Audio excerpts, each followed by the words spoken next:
好来，乡亲啊，明仔载就是元宵节咯，所落来就是2283天的连假，天气如何咧？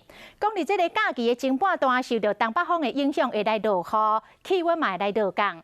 也毋过到228的动工，天气都会转这个转好天咯。爱注意的是，这2天全台湾的空气拢真歹哦，尤其是中部地区达到红色的警示。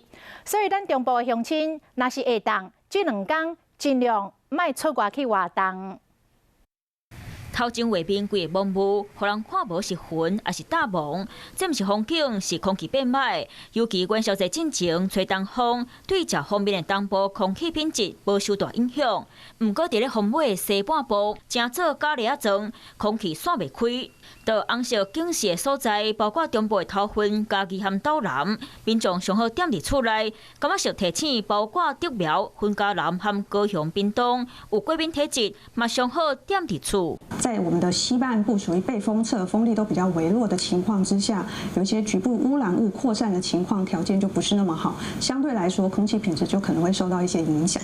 不过元宵节暗时啊，赏花场买加头一领薄叶啊，因为东北季风来，带来水汽，卖互温度小可降落来。